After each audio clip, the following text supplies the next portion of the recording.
नमस्कार मंडळी.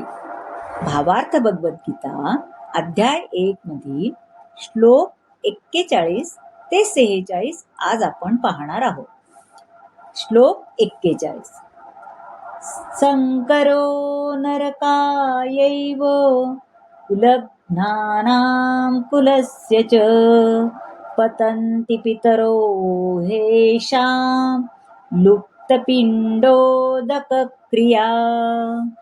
यामध्ये भगवंत म्हणतात, अनावश्यक संततीच्या वाढीमध्ये कुळ तसेच कुळ परंपरा नष्ट करणारे जे असतात त्यांच्यासाठी निश्चित नरकमय परिस्थितीच निर्माण होते.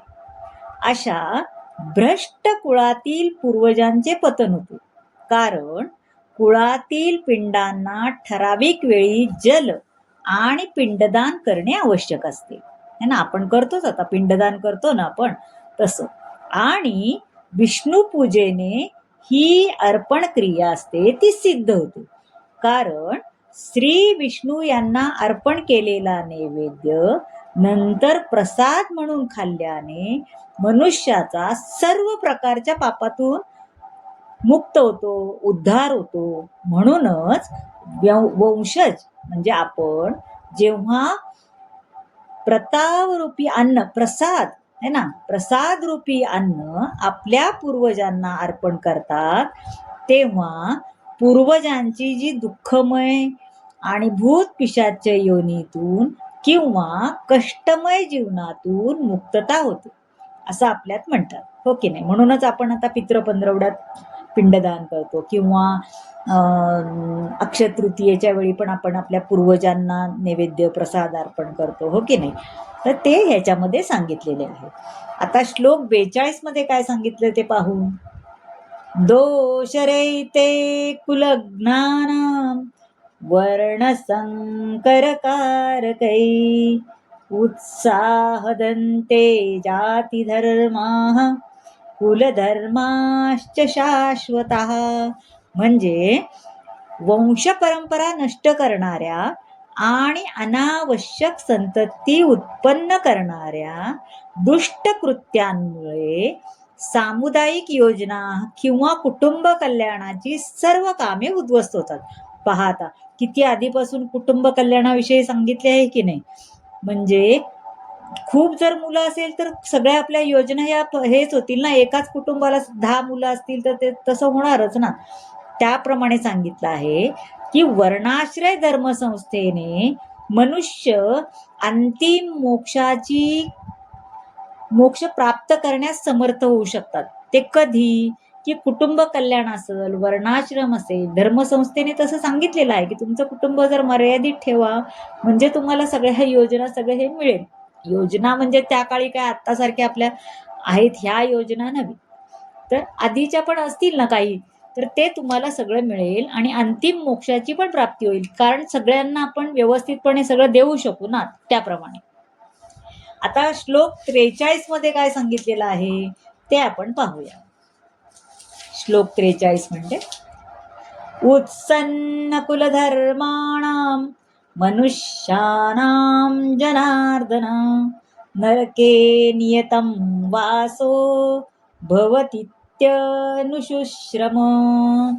आता त्याच्यामध्ये सांगितले, अर्जुन म्हणतात, हे प्रजापालक, हे कृष्ण, गुरु शिष्य परंपरेद्वारे मी असे ऐकले आहे की कुल परंपरेचा विध्वंस करणारे नरकातच नित्य निवास करतात, हो की नाही. आता अर्जुनाचा हा युक्तिवाद हा काही वैयक्तिक अनुभवावर नव्हता ना, तर त्याने जे आचार्यांकडून ऐकले होते त्यावर आधारित होते. आता जे आपण गुरुजनांकडनं ऐकतो त्यावर आपण बोलतो की नाही, की नाही माझ्या सरांनी असं सांगितले, माझ्या गुरूंनी असं सांगितले, तसंच ते पण आहे. म्हणजे योग्य व्यक्तीच्या मदतीशिवाय वास्तविक ज्ञानाच्या अंतिम ध्येयाकडे पोचता येत नाही, है ना. योग्य व्यक्ती जर असेल, योग्य ज्ञान असेल तर आपण अंतिम ध्येयाकडे पोचू शकतो, बरोबर ना. आता आपण श्लोक 44 पाहूया. अहो बत महत् पापम कर्तुम व्यवसिता वयम यद्राज्य सुखलोभेन हंतु स्वजनमुद्यता. म्हणजे अर्जुनाला सुचत नाहीये, जर मोठ्यांचं ऐकलं नाही, स्वार्थी हेतून प्रेरित झाल्यामुळे आपल्या स्वतःच्या बंधूंची, पित्याची, नातेवाईकांची, मातेची हत्या करण्यास आपण प्रेरित कसं होऊ शकलो? अरे रे, असं बापा, आम्ही महाभयंकर पापच करण्यास तयार झालो होतो, है की नाही? हे किती भयंकर आहे, चमत्कारिक आहे. राज्य सुख भोगण्याच्या लोभाने आम्ही आपल्या नातलगांनाही मारण्यास तयार झालो, है ना?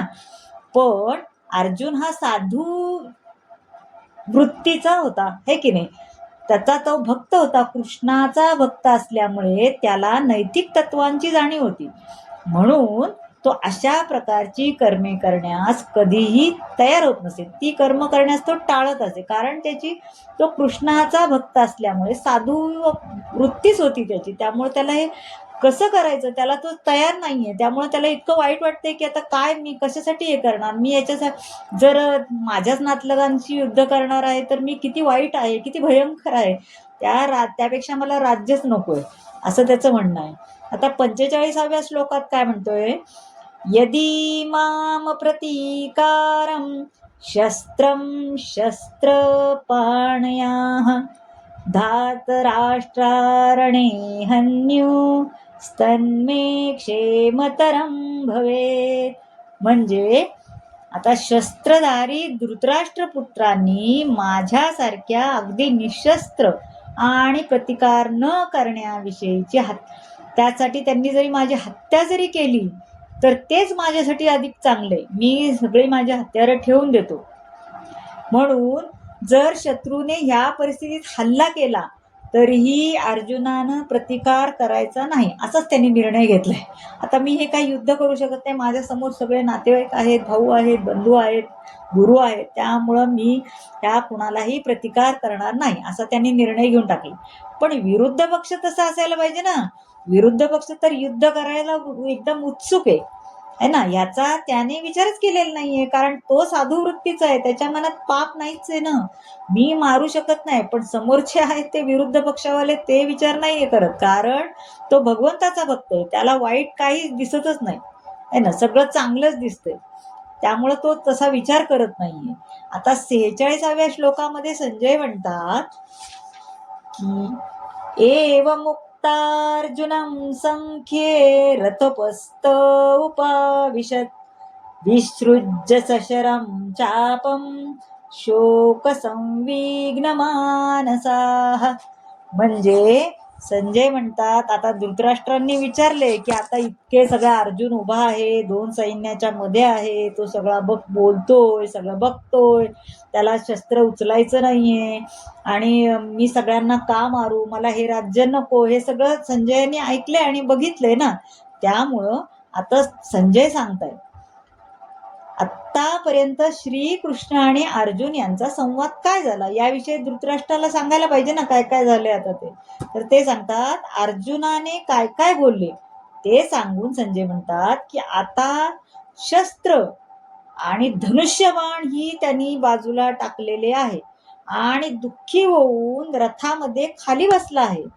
तो शोकाने इतका व्याकुळ आहे की धनुष्यबाण बाजूला ठेवून अक्षी दयाशील आणि सद हृदय जर व्यक्ती असेल तर आत्मज्ञान प्राप्त करण्यास सर्व प्रकारे ती योग्य आहे. म्हणजे अर्जुनाचं कौतुक करतोय संजय आणि तसं ते सांगतोय की हे इतका व्याकुळ झालं की मी माझ्या नातलगांना नाही मारू शकत, असं ते सांगतोय. पण अशी व्यक्ती कोण असते, तर जी सहृदय असते ना, चांगल्या हृदयाची मवाळ व्यक्ती जी असते तीच व्यक्ती असं करू शकते. असं समोर तर सगळे विरुद्ध आहेत ते तर असं नाही करत ना, कारण ते तसे नाहीये. त्यांचे गुरु जरी एक असले तरी त्यांना शिकवणारे वेगळे आहेत ना. पण ह्याला शिकवणारे भगवान स्वतः श्रीकृष्ण आहेत, त्यांच्या साथीत तो राहतोय. त्यामुळं त्याला असं करणं अगदी योग्यच नाहीये, हे त्यांनी अगदी ठरवून टाकले. त्यामुळं या अध्यायामध्ये असं सांगितलंय की अर्जुन इतका शोकाकुल आहे, मी आता युद्ध करत नाही. त्यांनी धनुष्यबाण खाली ठेवलाय आणि तो रथामधून खाली बसलेला आहे. मंडळी, या प्रकारे आपला पहिला अध्याय अर्जुन विषाद योग हा भक्ती वेदांत भाग हा संपलेला आहे. आता पहिला अध्याय आपला संपला. तर मंडळी, कसा वाटला हा पहिला अध्याय तुम्हाला? मी व्यवस्थित सांगितलंय का नाही हे तुम्ही मला नक्की सांगा. तुम्ही चॅनल माझा सबस्क्राईब करा, म्हणजे येणारा प्रत्येक भाग तुम्हाला नक्की लगेच समजेल. आणि त्याविषयी तुम्हाला काय वाटतं हेही नक्की कमेंटमध्ये सांगा. आणि काय चुकत असेल तर तेही नक्की सांगा, की तुम्हाला यातलं काय आवडलं आणि काय नाही आवडलं तेही नक्की सांगा. म्हणजे मी पुढच्या भागात त्याच्यात अजूनही सुधारणा करू शकते. चॅनलला सबस्क्राईब करा, तुमच्या ओळखीच्या नातेवाईकांना वगैरे हा व्हिडिओ शेअर करा, म्हणजे त्यांनाही याविषयी माहिती होईल, है ना. धन्यवाद. थँक्यू.